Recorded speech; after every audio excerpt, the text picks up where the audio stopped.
Hi guys.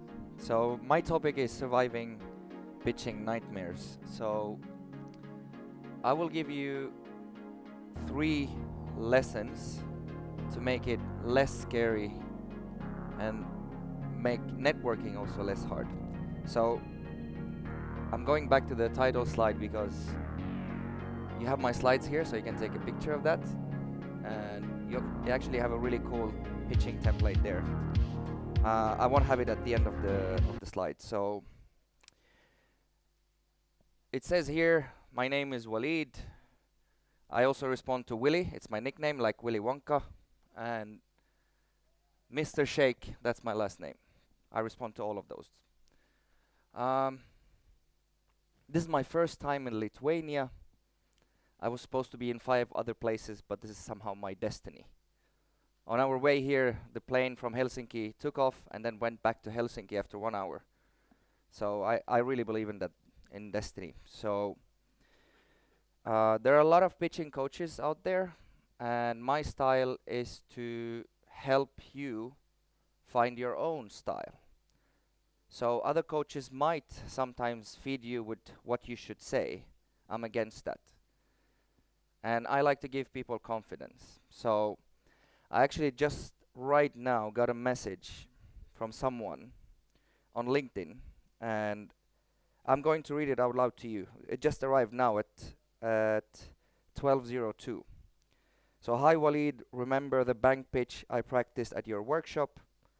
Goal was to get 150k loan. Well, I gave the pitch and just got the granted a loan up to 500k for starters. Thank you for equipping me with the confidence and structure and the courage to go after it.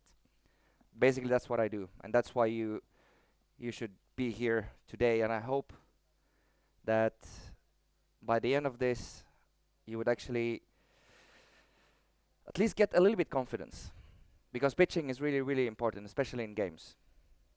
All right? So remember, I'm going to give you 3 lessons. Your attention just on that. So people always ask me, what is the worst thing about pitching? And it's not to pitch. If you don't pitch, you lose. If you don't apply for the job, you won't get it. If you don't go talk to the girl in the bar, if you don't talk to an investor, if you don't pitch your game. All right? The second worst thing is aiming for perfection. If you aim for perfection, you will never pitch, or you will pitch too late, the opportunity is gone. So the girl has left the bar with another guy and you lost, or vice versa, the guy left. So go pitch, but you don't have to be perfect.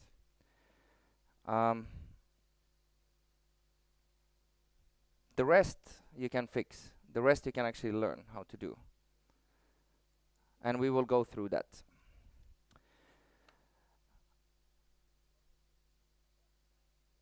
When you Google pitching, you find this weird guy, or not a weird guy, but a guy who's throwing a ball, like, baseball.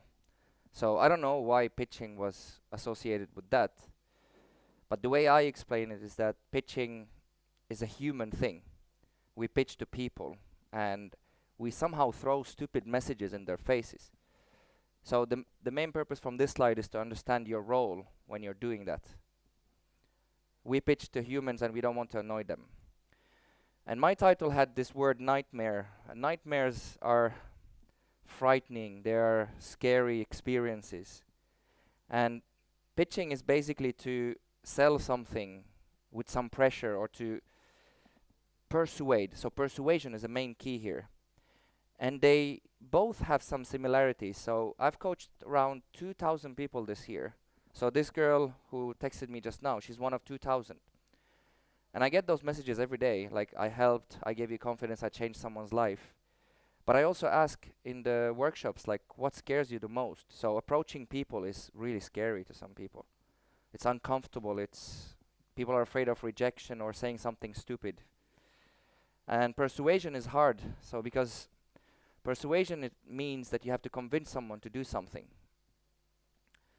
And it makes you a little bit desperate and takes you out of your comfort zone. and you actually want people to trust you and secretly trust you without doing anything with that. And selling is hard. You don't want to be pushy or shallow, and you want people to magically buy and download your game. It doesn't go like that. Selling is important. And networks. People say that, oh, I'm an introvert, I can't go to conferences, or I feel trapped around people. I'm a serious person. I can't be a clown like some people. My slides are broken.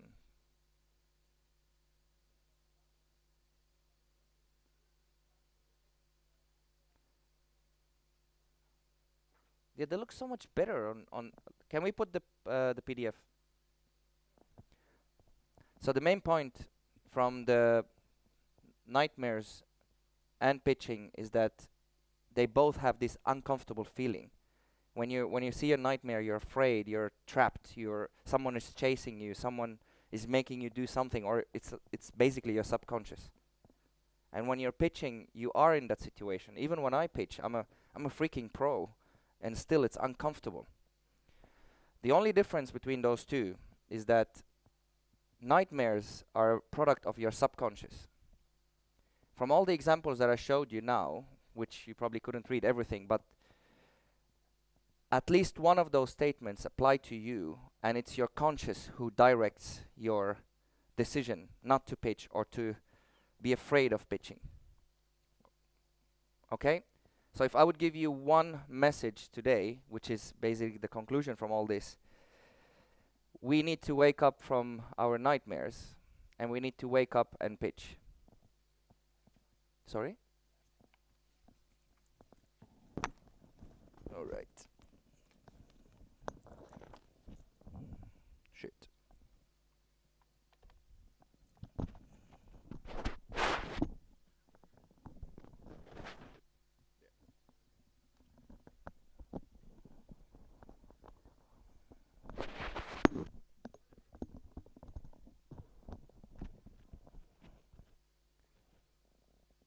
All right. Is this the PDF? But it got fixed. All right. Thank you, computer guy.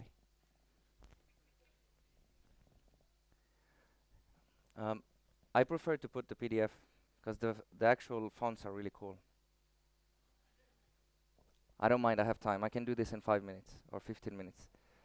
So what I have been doing so far in my career is that I designed entrepreneurship programs. And that's my cup of tea. I designed a program called Game Executive, and I've been coaching people from, well, 5 to 10-year-olds to 75-year-olds. I coach people in the games and outside of the games industry. And what I've learned is that people make the same mistakes no matter how old you are, no matter which position you are, and they're conscious mistakes. And they're directed from, believe it or not, from TV or from Hollywood or from ads. So when you're pitching nowadays your games, you want to create a freaking trailer that is similar to Lord of the Rings trailer or something, that you want to imitate that. But pitching is a completely different way of communication. You want to create slogans, and slogans, they don't tell what you're doing, they don't explain your game. You want to create mysterious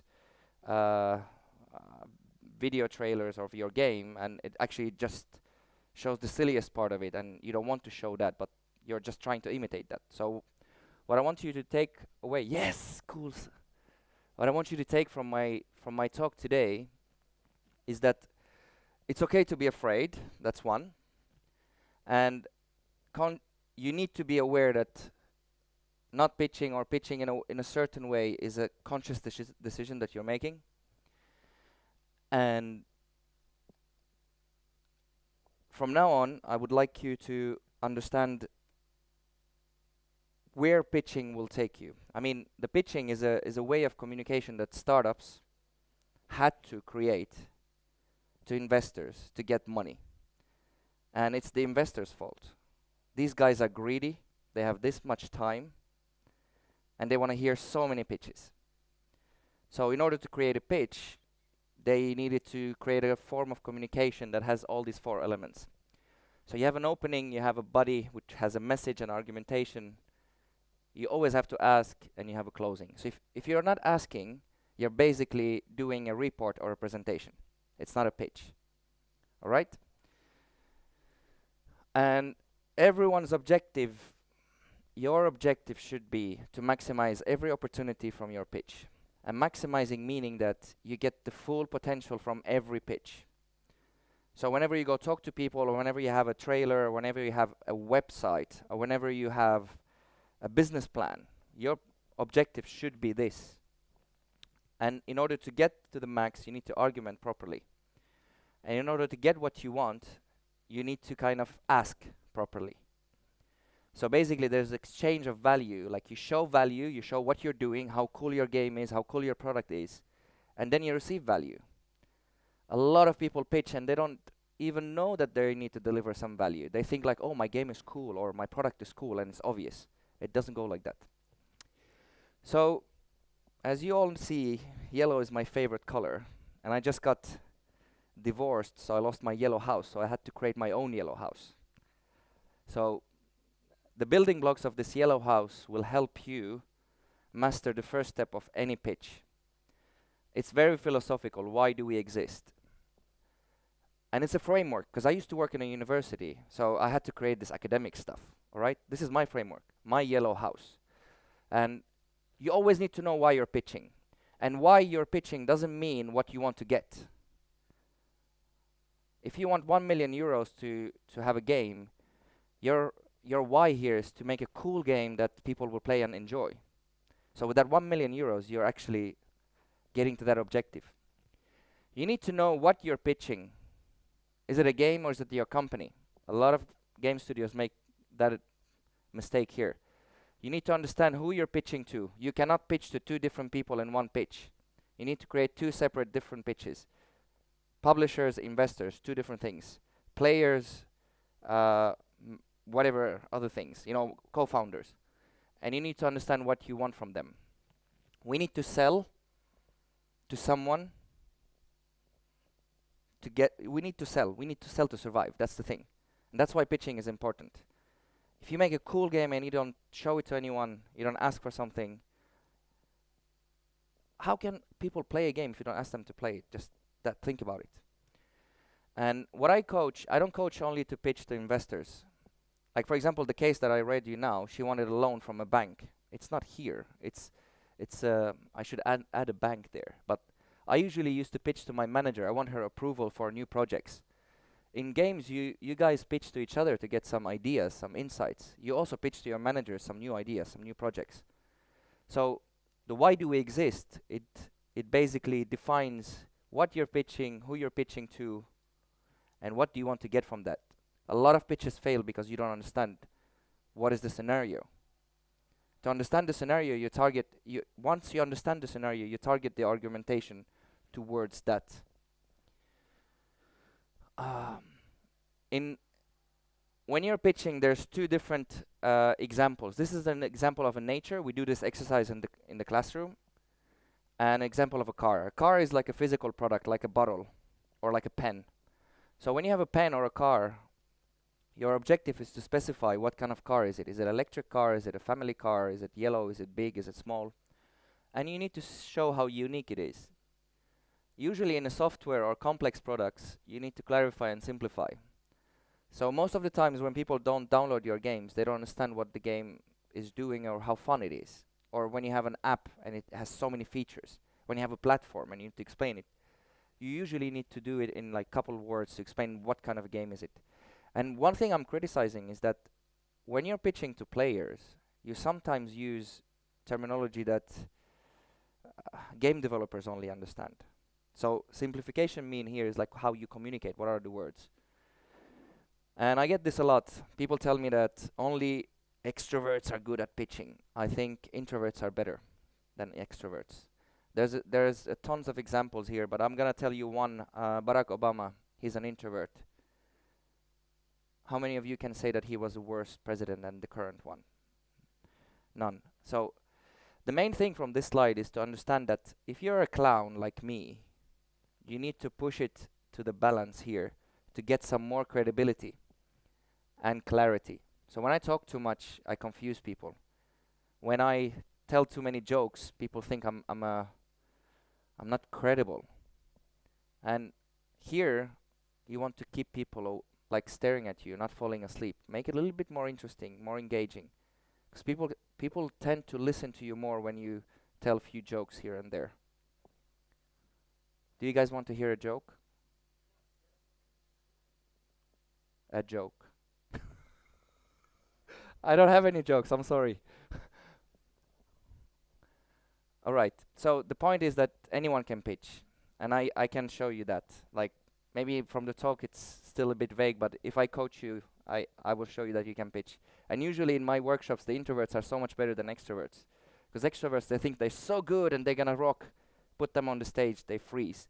I've coached people who have been doing sales for 20 years and they freeze because they think they're so good. But pitching is a very particular way of communicating. And the unlearning part is also difficult. But I'll give you the structure. And you have the pitching template if you took the picture from the beginning. How many of you watched Steve Jobs, his speech at Stanford University? Alright, that's a good example of how to make a very neutral public talk. So pitching, networking, it can be applied to anything. Like you can even create a public talk. So if you watch it again, that's a pitch.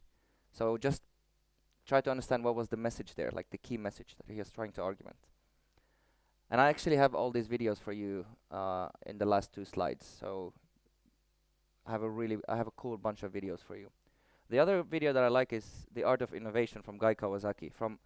So my point here from these 2 videos that you should see is that pitching, you learn about it not just by doing pitching training. For example, I used to be so nervous holding a mic, and this Korean dude made me sing karaoke one time, and after 1 month of going every Saturday, give me a mic, and I'm like, yes, I'm happy, I can do it. So sometimes, because we're humans, we get thrown off by the smallest things, like holding a mic. For me, it was so uncomfortable. I used to hate it. I used to throw the mic away. But from these 2 videos, you learn about new things, but you also get some tips to how to create a cool pitch from the content side or from the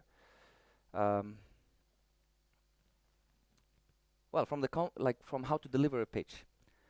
How many of you have done improvisation courses? Improv. Yes, those help a lot too. Because what happens to you as humans is that you're on the stage and you forget one word and then you're thrown off. What the hell do I say? And then you start freaking out. You know, improvisation really helps. There's one exercise called I am a tree. I love it. You just say what is the first thing that comes to your mind after I am a tree. Alright, I promised you 3 lessons. So if you remember these 3 lessons, you will never fail a pitch anymore. I promise you that. You will not deliver a perfect pitch, because there's no such thing as a perfect pitch. But you will not fail a pitch. So pitching is persuasion and networking is persistence. I will explain the connection between those 2. Persuasion is something like this. This guy is full, maybe ate a donut, and he shouldn't eat the second one, and he eats a donut. That's the pitch. It's not manipulation. He doesn't hate donuts. There's a lot of academic material on pitching. I have some of the articles also as material for you to check if you want to be a good pitcher. Networking is a series of 1 million pitches. And what people do wrong is that they want to close the deal from the first pitch. When you meet people for the first time, you need to raise interest. You have 30 seconds for that, or maybe less. Then you ask them for a follow-up meeting, then you try to close it. And not every deal is closed after the first meeting. You need to do it so many times. So if you understand this process, you'll be very calm, and you'll be aware. You'll make a conscious decision that if someone says, no, I'm not interested in your game, you'll be like, okay. And the best thing to do in this case is to ask why. What can I do different? So this is what a lot of indie studios don't do in conferences. When you're showing your game, you just want to push it, like, hey, play it, like it. Ask them questions. Ask them why. Ask them what do you like the most. If they say no, or if you see it from the body language. So one thing I forgot to say is that I actually love to coach people to pitch mano to mano, like person to person. So I don't want you to practice in front of a mirror, because the mirror doesn't tell you anything. When you pitch to people, you can see their reaction. You can see if they're bored, if they're interested, their eyes goes big. You can see if your game is shit, straight from their eyes. It's the best feeling, isn't it? Alright, but do it. I recommend you to pitch to people, not to the mirror, because the mirror just feeds your ego, in a way. And that's the connection between pitching and networking. So this is, I said that, not Yoda, but I think he approves. Alright, some academic stuff.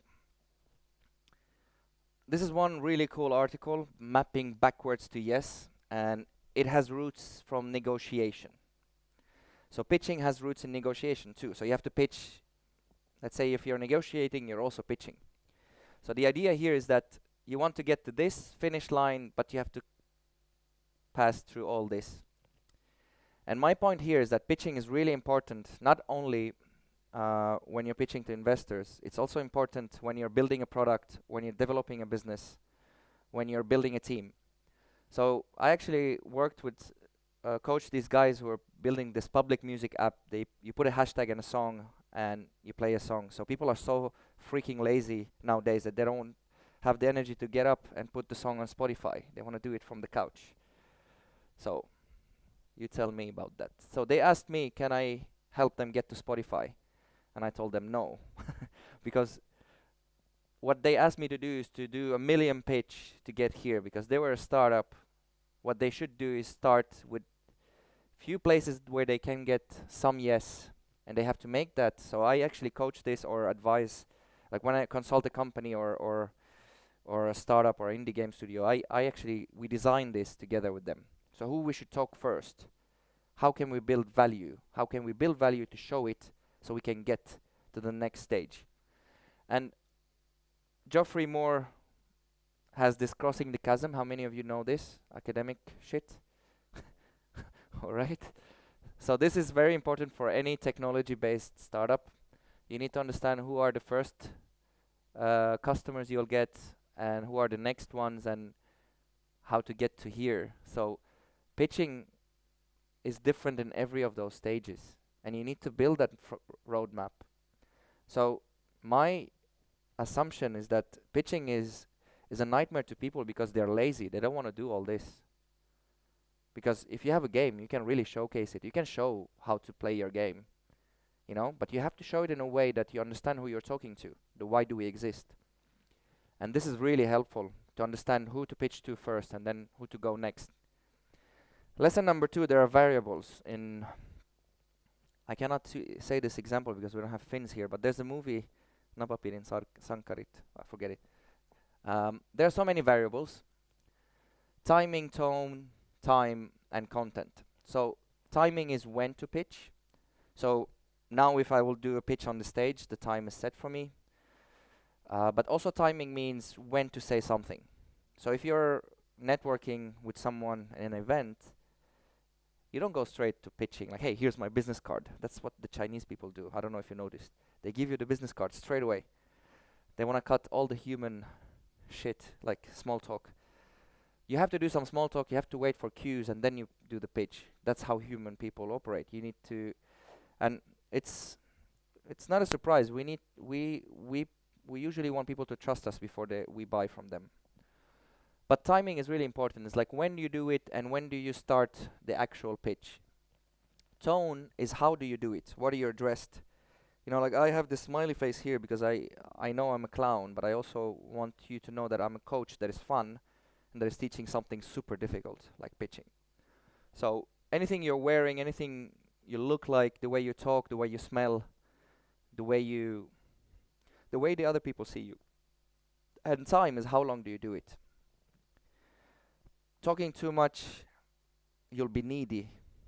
So you might say things you shouldn't say, and talking too little, you don't argument enough. So if you remember the slide when we have to argument to get to the max. So you need to balance the content, the pitch. And the best thing, or the most essential thing about a pitch is the content, the actual words. How much technical jargon do you use and how much emotions do you put there? So the Steve Jobs video, it's a really cool example there. How he balances the like these three, and usually this is 80%, 10 and 10. In very, very rare situations where the technical is a little bit higher, so when you have a power plant, nuclear power plant, and you're pitching to engineers, and you need to explain the compounds to them. But usually it's 80, 10 and 10. And you need to balance those. So lesson number 3 is the structure. So if you took a picture from the first slide, there's a structure you need to follow. Structure is not the Bible, it just helps you. It just helps you to pitch in a way that people will not fall asleep, will keep, like, stay with you, and that you actually say something that makes sense. So the argumentation is very important, and these parts, like the opening, ask and closing, they usually don't change. So they summarize the kind of the basic thing. The argumentation is here. How many of you are outside of the games industry? Cool, that's good. So a game is usually a concept, and product and service is like a pen or service in a restaurant. Okay, they're different things to pitch, and I will explain how it goes. And basically this is where the argumentation is, and that's the hardest thing to do actually. You can really say what your game does, but argumenting it in a way that a publisher would say yes, or actually you move him from position of something to yes, or something to it's interesting. Alright. The opening, you usually say hello, and because of the stupid habits that we have as humans, we usually want to introduce ourselves. I'm Walid, and I'm a professor, and I have done this, and people fall asleep. This is a goldfish. So after you say hello, you should have a strong sentence that summarizes what you're doing. And why the goldfish? Because people have very short attention span, 8 seconds. So you have 8 seconds to tell them what you're doing before saying even your name, or it's not a slogan, it's not a question. Questions divide people. So the goldfish has attention span of 9 seconds.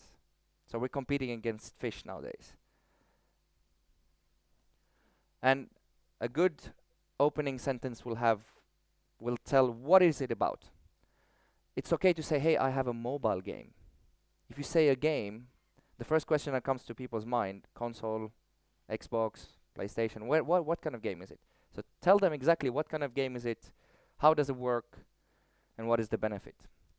In other, like, I'll give you an example. This is a really good example that I'm going to give you. And these three have to be concise, informative, and memorable. Those are the 3 parameters. This is a good punchline. I'm a Tinder guy, so he's not a girl. He's holding a fish, he's not a fireman, and he will provide for you. So the benefit here is that the girl will not be hungry, he will take care of her. It's very obvious. How many girls would date this guy by not looking at the picture? Many. Especially, well, let's forget that. But basically that's the what, how, and benefit. The next part of the pitch is the content, like the body. So you start by saying what kind of product or service or concept you have. If you have a concept, you start with the vision. Where is this going? How big this game going to be? Where is it going to be? Like, what is the ambition? Description and differentiator. So differentiator means that how different it is, how cool, how unique. In a normal product, you're trying to solve a problem, a description, like you describe how it works, and then you show the benefit. So the benefit from, let's say, a water bottle is that it gives you water. It feeds your thirst. The next part of this is to talk about the business model. So if you're pitching to investors or publishers and you do this wrong, the argumentation is a bit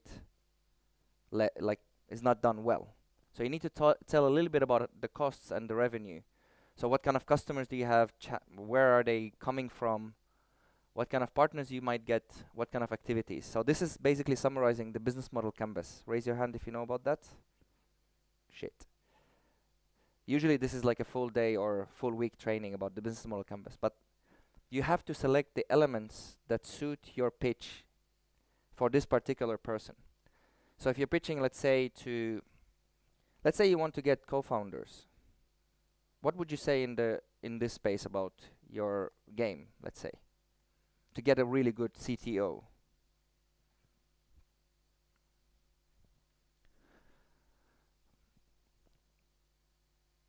You would tell them a little bit about what they will get, what kind of shares, what kind of salary.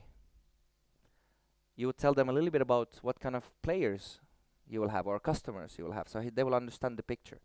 And you would also tell them about what kind of activities you do. So we are going to make a revolutionary software that is going to challenge you, but that's the business model part. Business model doesn't talk only about the money, but it talks about the value proposition that you're offering to them. The next part is the team, and here you can say your name. So, hi, my name is Walid, I'm the coach, I'm an awesome guy, la la la. And then you tell about the team members that you have. So let's go back to the finding a CTO. We have a great designer, we have a great business guy, but we need a programmer, we need a CTO. So you can say here what you don't have. And together we're gonna conquer the world. We're gonna make it the coolest game in this space. So it's good to talk about the team, what you're going to do together. And traction, it means what you have done so far. So far we have worked on 15 games together with this current team, but our CTO left. We have managed to have 5 million players in the first game and 10 in the next one, and we assume that we know what we're doing. And in this game we're aiming for 25 million players if we do it right. And you talk a little bit about the market, like in this market there's some things that we can achieve or we have achieved so far, and basically any milestones that you have. And then you ask. There's quantitative and qualitative asks. So people who are pitching to investors, they forget that they can ask for support or expertise. When you're pitching to players and you want their feedback, it's qualitative. It's not quantitative. And basically when you ask from a qualitative perspective, you want to ask from a position of strength. You don't say, please, if you can, give me your feedback. You tell them, hey, we have a cool game, you want to try it? Look how cool it is. If you give us feedback, we can give you something in return, some freebies. So, or did you like the game? Would you spend on it? So if you ask people, would you spend on it? That's actually shows confidence. And when you're pitching for quantitative, you need to earn the right to do it. So if you're pitching to investors and asking for money, you need to be certain that your game or your product is worth it. Because your point is to actually show value. So if you don't show value, why are you asking? And that's what drives investors crazy. They're like, why the hell are you asking if you have nothing?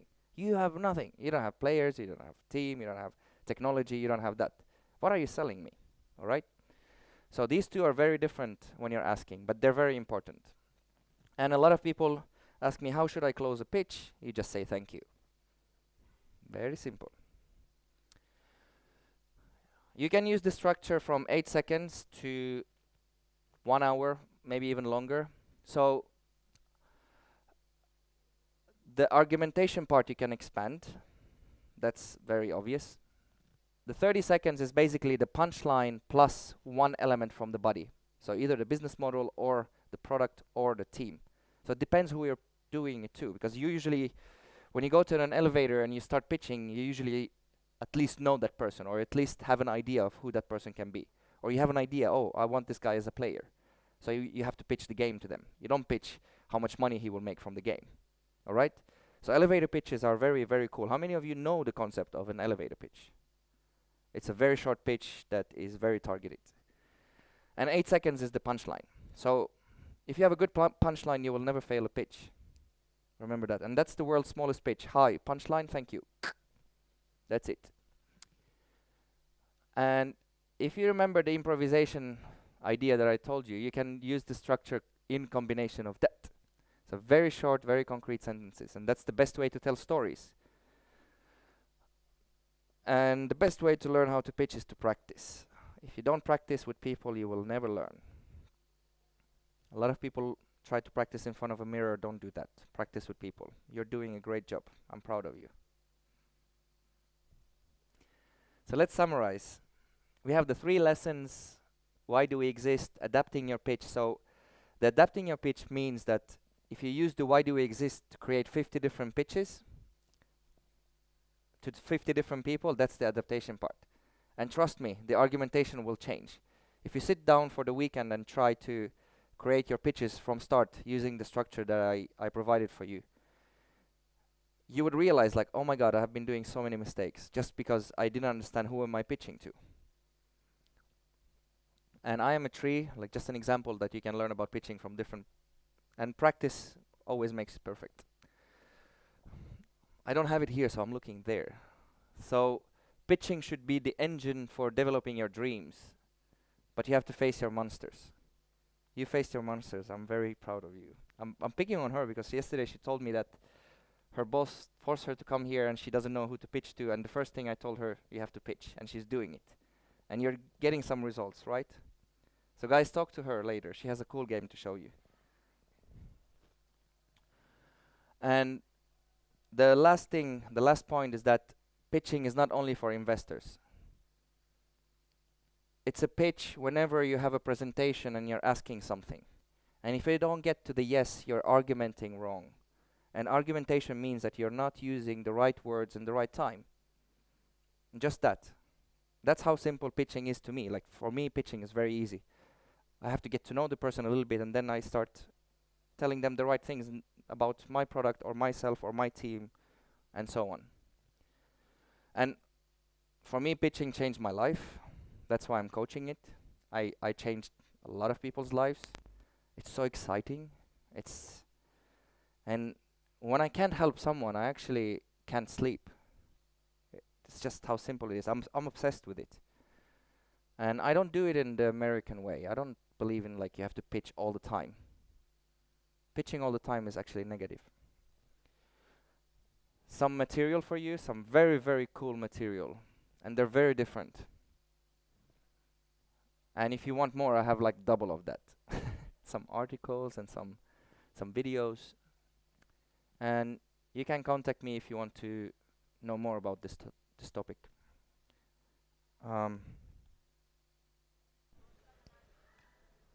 I hope my destiny here is to actually help you to like realize your dreams and conquer your nightmares. That's it. Thank you. Thank you, Walid, for this presentation. And before the question session, I just want to say this is the coolest jacket I have ever saw. Okay, so do we have some questions? Yeah, I see one hand.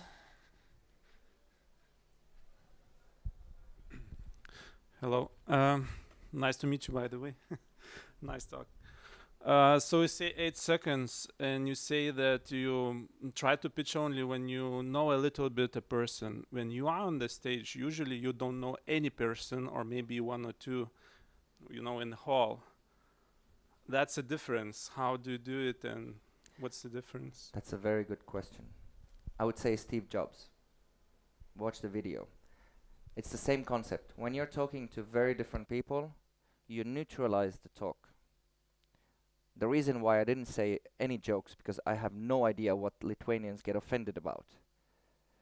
So I didn't even dare to say any jokes. And I almost did a mistake telling you an example from Finland about a movie that no one have seen. But I think you can see it because it's on, you can either watch it online or something. It's about Lapland, which is really, really cool. It's called Napapiirin Sankarit, or what is it in English? Vera. Anyway, but forget it. So just simplify as much as you can, because you don't even here in the audience, I didn't want to risk to lose any one of you. And in the Steve Jobs, it's the same thing. He just said very short sentences. And if you talk to someone new, like just one-to-one, if you're an extrovert, don't talk too much. Don't tell any jokes. Just try to listen more and try to ask them questions. Because by asking them questions first, you actually get to know them. And I don't know if this is a cultural thing in Lithuania, but in Finland it's a really big thing. People are so freaking shy. Asking questions is like a nightmare to them. Oh my god. But ask very, very easy questions like how long have you been doing this? Where are you from? What's your favorite color? You know? So mine is yellow. I like yellow houses. And I actually do coach people from many, many different countries. I've been traveling doing this. It's so cool. But I don't I don't always succeed. In Slovakia, for example, I crushed some people. Maybe it was the English. They couldn't pitch on the stage. It was the first time ever where people didn't finish their pitch. It was horrifying to me as a coach. I thought like I did such a bad job. But people are different. People are scared about different things. I have 2 minutes. You can ask me anything about pitching. Or you can pitch. Yes, there. Thanks. You have been talking about the words and how to deliver a pitch, but what about the body language? And if you see that the person, for example, a little bit defensive or is doing something and just closing, should we approach this person or should we wait? You answered your own question. I mean, that fits in the tone part. You need to... If you force the pitch, it will do more damage than whatever result you want to get from that. Because we're humans. They will think you're pushy, needy. Don't force it, ever. When you're tired, you shouldn't pitch either. When you feel like you're not going to get the maximum from your pitch, not because you're lazy or not because you're afraid, but you feel like humanly tired or distracted or you got a message and your grandma passed away, don't pitch. Don't risk it. But that doesn't mean that you don't pitch later when you're rested, you know? A lot of people do mistakes when they force it.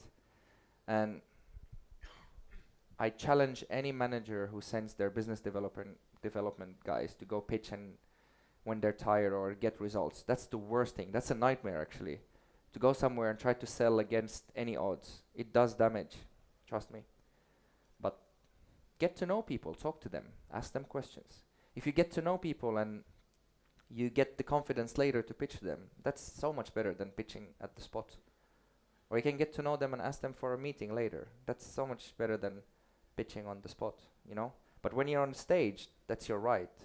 But you also have to do it in a way that if someone is falling asleep there, you have to question your talk and your content.